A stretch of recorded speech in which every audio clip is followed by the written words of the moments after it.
नमस्कार दोस्तों।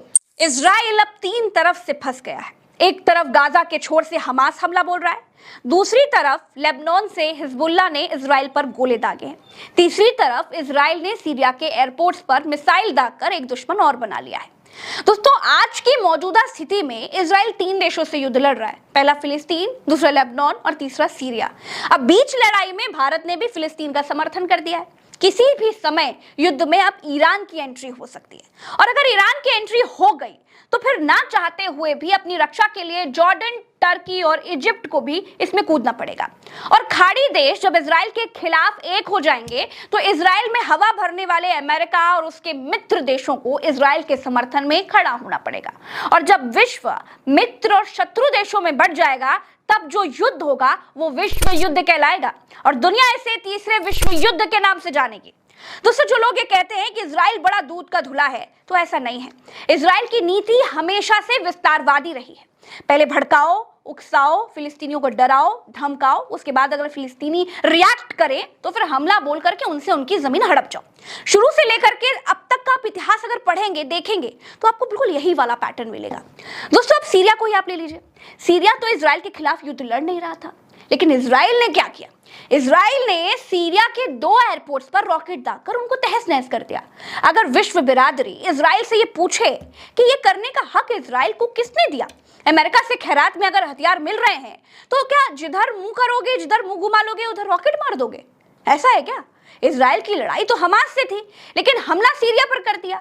सीरिया समाचार एजेंसी सना के मुताबिक सीरिया के 2 एयरपोर्ट्स पर इजराइल ने रॉकेट दागे हैं, जिससे एलेप्पो एयरपोर्ट और दमिश्क इंटरनेशनल एयरपोर्ट्स बुरी तरह से बर्बाद हो गए हैं। इजराइल के चैनल 12 ने भी इसकी पुष्टि की है। सीरियाई समाचार एजेंसी का क्या कहना है वो भी सुनिए।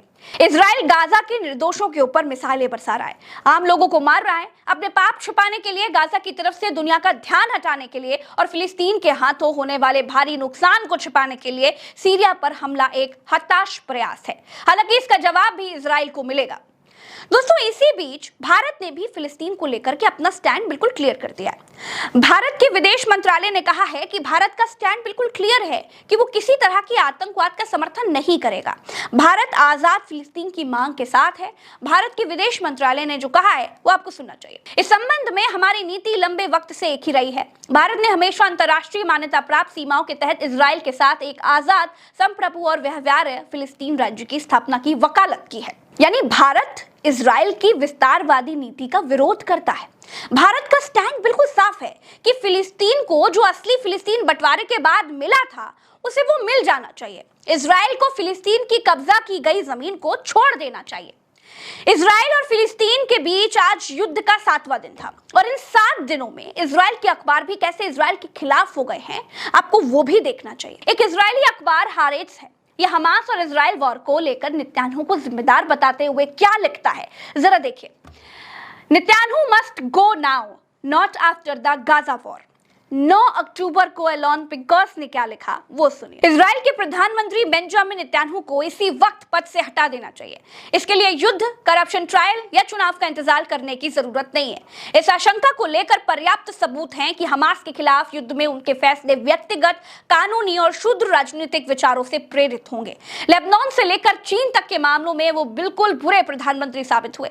किसी को भी उनके इस्तीफे की उम्मीद नहीं है, सिर्फ इसलिए नहीं कि उनमें इजराइल के इतिहास के सबसे बुरे दिन के बाद ऐसा करने की शालीनता और ईमानदारी का अभाव है। इसकी वजह उन पर लगे आपराधिक आरोप भी हैं। उन्होंने सारी वैधता खो दी है और उन पर भरोसा नहीं किया जा सकता। फिलिस्तीन से छपने वाले अखबार और अरब देशों से छपने वाले अखबारों पर भी एक नजर आपको देखना चाहिए। इन अखबारों ने भी युद्ध का विलेन नेतन्याहू को ही बताया है और सवाल उठाए हैं कि जब इजराइल के पास दुनिया में उन्नत मानी जाने वाली मोसाद जैसी खुफिया एजेंसी थी, जब गाजा पट्टी से लगातार उनका संघर्ष चलता रहता है, तो फिर 5000 मिसाइलों से हमास ने हमला कर दिया और इजराइल को कानो कान खबर तक नहीं लगी। ऐसा कैसे हो सकता है? क्या इसके पीछे कोई राजनीति थी या फिर मिली भगत थी? दूसरा कारण यह भी है कि इजराइल का डोम सिस्टम बहुत उन्नत है। यह हवा में ही इजराइल की तरफ आने वाली मिसाइलों को मार देता है। दोस्तों, आपको जानकर हैरानी होगी कि इजराइल अपने डोम सिस्टम पर इतना खर्च करता है जितनी फिलिस्तीन की जीडीपी भी नहीं होगी। तो फिर उस रात सिस्टम ने मिसाइलों को ही हवा में क्यों नहीं मारा? ये सिस्टम फेलियर था या फिर जानबूझकर इजराइल पर मिसाइलें गिरने दी गई, जिससे दुनिया के सामने गाजा पर कब्जा करने की नीति को बिल्कुल ठीक ठहराया जा सके और गाजा को छीनने का मौका भी मिल जाए। तमाम तरह के सवाल नेतन्याहू के खिलाफ उठ रहे हैं। अब सवाल यह भी है कि नेतन्याहू अगर इतने महान प्रधानमंत्री हैं तो फिर वो गाजा के निर्दोष लोगों को बिजली, पानी और इंटरनेट की सेवा क्यों नहीं दे रहे? उनके लिए बिजली, पानी और इंटरनेट की सेवा क्यों काट दे रहे हैं? गाजा की तरफ मौजूद इंटरनेशनल मीडिया के रिपोर्टर कोई रिपोर्ट तक फाइल नहीं कर पा रहे। इजराइल की तरफ तो फेक न्यूज की बाढ़ है। ऐसी बाढ़ है कि अमेरिका के राष्ट्रपति तक हमास की फेक न्यूज फैला रहे हैं। दोस्तों, दरअसल हुआ ये कि 11 अक्टूबर को अमेरिका के राष्ट्रपति जो बाइडेन ने यहूदी लोगों को संबोधित किया। इस दौरान उन्होंने एक ऐसी बात कही जिसे लेकर हमास ने तुरंत प्रतिक्रिया दी और फिर इस पर अमेरिका को सफाई तक देनी पड़ गई। दरअसल जो बाइडेन ने कहा कि हमास का हमला बहुत क्रूरता वाला था, आतंकियों ने बच्चों तक को नहीं बख्शा और उनके सिर कलप कर दिए। बाइडेन के इस बयान पर कुछ घंटे बाद ही हमास का भी बयान आ गया और फिर अमेरिका को सफाई देनी पड़ गई। अमेरिका ने सफाई में क्या कहा वो सुनिए। अमेरिका ने सफाई में कहा कि बाइडेन ने नेतन्याहू के प्रवक्ता के दावों के आधार पर बच्चों पर हुए अत्याचार को लेकर के बात कह दी थी। तो अब आप समझिए कि इजराइल और फिलिस्तीन के युद्ध में दुनिया के आगे फेक न्यूज से कैसे धूल झोंकी जा रही है। अमेरिका जैसे देश दुनिया के सबसे बड़े मंचों पर खड़े होकर के झूठ बोल रहा है और जब पकड़े जा रहे हैं तो सफाई दे रहे हैं। हमास ने कैसे इसका विरोध किया वो भी आप देखिए। हमास ने बाइडेन के झूठ पर अमेरिका से क्या पूछा वो भी सुनिए। हमास के राजनीतिक ब्यूरो के सदस्य इज्जत अल रिश्क का बयान क्या है जरा देखिए। कुछ पश्चिमी मीडिया संस्थान हमारे फिलिस्तीनी नागरिकों के प्रतिरोध के बारे में इजराइल द्वारा रचा गया झूठ फैला रहे हैं।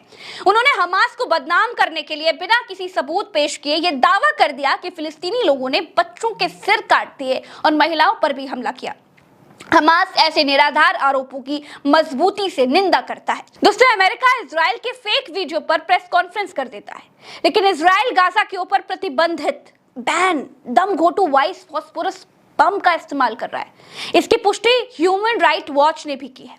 अब इस पर अमेरिका का मुंह नहीं खुलता है। अमेरिका के मुंह पर ताला लगा हुआ है। तो कुल मिलाकर अमेरिका और इजराइल दोनों गाजा के ऊपर कब्जा चाहते हैं। ये कब्जा बिना युद्ध के हो नहीं सकता था और युद्ध के लिए कोई कारण चाहिए था और युद्ध बिना उकसावे के और दूसरे की कार्रवाई को नजरअंदाज किए बिना हो नहीं सकता था। वरना ऐसे कैसे हो सकता है कि 5000 मिसाइलें दागी गई, कहां से लाई गई, कहां रखी गई, कहां से चलाई गई, किसी को कुछ अता पता ही ना चले। ना मोसाद को, ना CIA को। भारत में परमाणु परीक्षण हो रहा था, इस पर अमेरिका ने आसमान सर पर उठा रखा था, रोज सैटेलाइट से नजर रखता था और गाजा इतना सेंसिटिव इलाका होने के बाद भी वहां ये आंख बंद करके पड़ा रहा। सोचिए दोस्तों, सोचिए। दोस्तों, एक और खबर है। हमास ने जिस जर्मन लड़की को अगवा किया था, जिसकी फोटो और वीडियो वगैरह आपने वायरल होते हुए देखी होगी, वो लड़की सुरक्षित है और गाजा के अस्पताल में है, ऐसे तमाम वेबसाइट्स बता रही हैं। आखिर में एक बात और, तो हम इजराइल और फिलिस्तीन की जो भी खबरें आप तक पहुंचाते हैं ना, वो फिलिस्तीन और इजराइल के और अरब देशों के और विदेशी मीडिया के सारे आर्टिकल्स का अध्ययन करके पहुंचाते हैं, उनके आधार पर बताते हैं। हम पक्ष और विपक्ष दोनों की मीडिया का अध्ययन करते हैं, उसके बाद आप तक हिंदी में खबर पहुंचाते हैं। अभी के लिए इस एनालिसिस वीडियो में इतना ही। चलते हैं दोस्तों। राम राम, दुआ सलाम, जय हिंद। चैनल को सब्सक्राइब करिएगा और पेज पर देख रहे हैं तो फेसबुक पर आप फॉलो का बटन जरूर दबाइएगा। आप ही हमारी ताकत है। नमस्कार।